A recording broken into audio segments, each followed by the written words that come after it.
तो रिकेट्शिला पढ़ेंगे हम। 1 मिनट लगा। रिकेट्शिला स्मॉल होता है, ये बहुत छोटे छोटे होते हैं। नॉन मोटाइल मतलब इसमें कोई फ्लैजिला नहीं होगा। ग्राम नेगेटिव होते हैं, कोको बेसिलाए होते हैं, कोको बेसिलाए होते हैं। ओवलिक इंटरसेलुलर ऑर्गेनिज्म होते हैं, ठीक है। कल्टीवेट आर्टिफिशियल मीडियम में आप इसको कल्टीवेट नहीं कर सकते। ये सेल की लाइनिंग में एनिमल्स में और एग में इनोक्यूलेट होते हैं, ठीक है। ट्रांसमिट होते हैं ये आर्थ्रोपोड से, जो हमारे छोटे बालों में ये छोटे छोटे कीड़े नहीं रहते, इनसे ट्रांसमिट होते हैं। लाउज, फ्लाइज, टिक्स, माइट्स, आर्थ्रोपोड, इन सबसे ट्रांसमिट होते हैं। ये क्या करते हैं, जो ब्लड वेसल्स होती हैं ना, इनकी एंडोथीलियम जो होती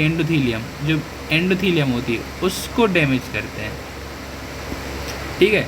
तो ब्लड वेसल को डैमेज करते हैं। एंटीजेनिक स्ट्रक्चर इसमें क्या क्या होता है अभी बताया। इसमें तो ग्राम नेगेटिव है, तो इसमें क्या होगा, लाइपोपॉलीसैकेराइड प्लस पेप्टाइडोग्लाइकेन, है ना, ये ग्राम नेगेटिव में होते हैं। Similar to other gram negative, जैसे दूसरे ग्राम नेगेटिव में होता है, इसमें भी लाइपोपॉलीसैकेराइड और पेप्टाइडोग्लाइकेन होते हैं, ठीक है। ये आउटर मेम्ब्रेन है। आउटर मेम्ब्रेन में प्रोटीन होता है, उसको बोलते हैं आउटर मेम्ब्रेन प्रोटीन, ठीक है। ये आउटर मेम्ब्रेन जो है इसमें प्रोटीन होता है, उसको बोलते हैं आउटर मेम्ब्रेन प्रोटीन, ठीक है। तो दो चीज़ें हैं, लाइपोपॉलीसैकेराइड और पेप्टाइडोग्लाइकेन, ये आउटर मेम्ब्रेन बनाती है और इसमें कुछ प्रोटीन भी होता है, उसको बोलते हैं आउटर मेम्ब्रेन प्रोटीन। तो दोनों को हम पढ़ लेते हैं, आउटर मेम्ब्रेन प्रोटीन एंटीजन और लाइपोपॉलीसैकेराइड आउटर मेम्ब्रेन प्रोटीन, ठीक है। तो आउटर मेम्ब्रेन प्रोटीन एंटीजन और lipopolysaccharide. Outer membrane protein species specific होता है, ठीक है। ये हाईली इम्यूनोजेनिक है, मतलब ये ज़्यादा इन्फेक्शन फैलाता है एज़ कम्पेयर टू ये इतना नहीं फैलाता, ये ज़्यादा इम्यूनोजेनिक है, ठीक है। स्पीसीज स्पेसिफिक है, ये इसी स्पीसीज में पाया जाता है। तो स्पीसीज में पाया जा रहा है, तो फिर इसी में अगर पाया जा रहा है तो सेरोलॉजिकल टेस्ट के लिए बेस्ट है। इसको हम बहुत आसानी से सेरोलॉजिकल टेस्ट कर सकते हैं। और जब इसी स्पीसीज में पाया जा रहा है तो वैक्सीनेशन भी इसके लिए बना सकते हैं स्पेसिफिक, ठीक है, रिकेट्शिला के लिए। लाइपोपॉलीसैकेराइड ये ग्रुप स्पेसिफिक होता है। ग्रुप स्पेसिफिक मतलब कि जितने भी रिकेट्शिला का जो पूरी ग्रुप है उस पूरे में पाया जाएगा ये। पर आउटर मेम्ब्रेन प्रोटीन सिर्फ रिकेट्शिला में स्पेसिफिकली पाई जाएगी, पर लाइपोपॉलीसैकेराइड पूरी स्पीशीज में पाया जाएगा, पूरा ग्रुप स्पेसिफिक है, ठीक है। इसमें व्हील फिलिक्स टेस्ट जो होता है, wheel Felix reaction, antigen cross reactivity हमसे हम इसको पता कर सकते हैं, ठीक है। एंटीजन क्रॉस रिएक्टिविटी से लाइपोपॉलीसैकेराइड डायग्नोस होता है और वो हम करते हैं थ्रू व्हील फिलिक्स रिएक्शन की हेल्प से। ये भी सेरोलॉजिकल टेस्ट है, ठीक है। पैथोजेनेसिस कैसे होता है, जो आर्थ्रोपोड होता है, जो वही हमने बताया, लाइस, टेट, माइट्स, ये सब, इससे अगर इसने अपने को काट लिया या फिर अपन को स्क्रैच लगा दिया, या तो हमारी स्किन या म्यूकोसा से कांटेक्ट में आ गया, तो वो ह्यूमंस में फैल सकता है, ठीक है। स्प्रेड थ्रू लिम्फेसाइटिस, क्या होता है कि हमारे पहले हमें काटता है, फिर वो लिम्फ नोड्स में जाता है, फिर मल्टीप्लाई करता है लिम्फ नोड में, और उसके थ्रू वो फिर पूरे में स्प्रेड हो जाता है, ठीक है। पहले लिम्फेटिक्स में जाता है, फिर वहाँ मल्टीप्लाई करता है, फिर पूरे लिम्फ नोड्स में चला जाता है, फिर ब्लड में चला जाता है, तो पूरे फिर बॉडी में इस तरीके से फैल जाता है, ठीक है। टारगेट सेल्स से कौन से हैं अभी बताया, एंडोथीलियल सेल, है ना, ब्लड वेसल के वास्कुलर एंडोथीलियल सेल।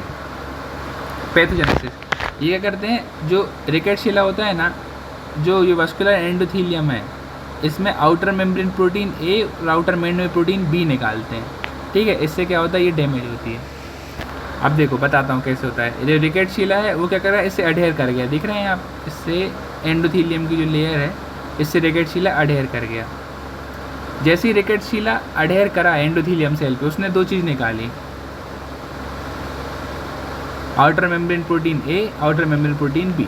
अब ये फेगोसाइटोसिस करेंगे, क्या करेंगे, फेगोसाइटोसिस अब ये जैसे इनने आउटर मेम्ब्रेन जो है ये अंदर सर्वाइव कर गए, पहले तो ये एंडोथीलियल सेल में गए, फिर फेगोसाइटोसिस मतलब इनको जो अपना WBC है वो इनको खा गया, है ना, अंदर खा गया। ये रिकेट्शिला अंदर हैं, पर ये सर्वाइव कर जा रहे हैं, इंटरसेलुलर सर्वाइव कर जा रहे हैं। जिसके अंदर लाइजोसोम है ना, जो लाइजोसोम होते हैं जिसमें हाइड्रोलाइजिंग एंजाइम होते हैं, उनसे ये डैमेज नहीं हो पा रहे हैं। तो हर बार जैसे कई बार बैक्टीरिया नहीं सर्वाइव कर जाता है अंदर, क्योंकि लाइजोजाइम को किल नहीं कर पाता, तो सर्वाइव कर जाता है, ठीक है। तो फिर सर्वाइव कर जाता है, फिर वो मल्टीप्लाई कर जाता है, ठीक है, बाइनरी फ्यूजन से मल्टीप्लाई कर जाता है, लिम्फ नोड्स में मल्टीप्लाई कर जाता है, फिर वो सेल टू सेल स्प्रेड हो जाता है, ठीक है, फिर पॉलीमराइज हो जाता है, इस तरीके से स्प्रेड हो जाता है। Lab diagnosis, serological test.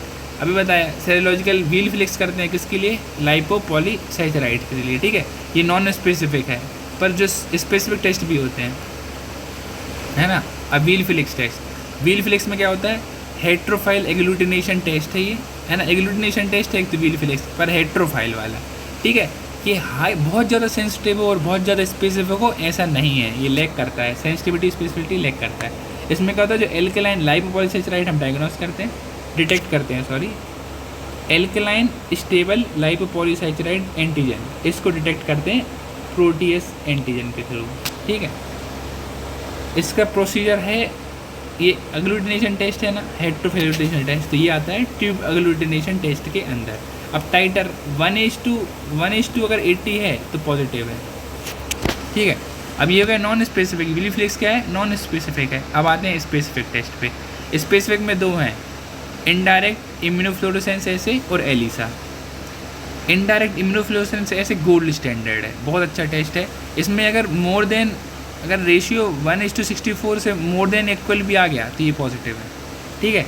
ELISA early diagnose कर लेते हैं, एलाइजा तो आपको पता ही, अर्ली डायग्नोसिस कर देता है एलाइजा, और ये स्पेसिफिक भी है और सेंसिटिव भी है, तो अच्छा टेस्ट है ये, एक्सीलेंट टेस्ट है। इससे भी अच्छा, ये गोल्ड स्टैंडर्ड है, इससे भी अच्छा है ये। आई इम्यूनोफ्लोरेसेंस ऐसे से अच्छा है एलाइजा। फिर वही ट्रीटमेंट डॉक्टर से दे दो, ख़त्म।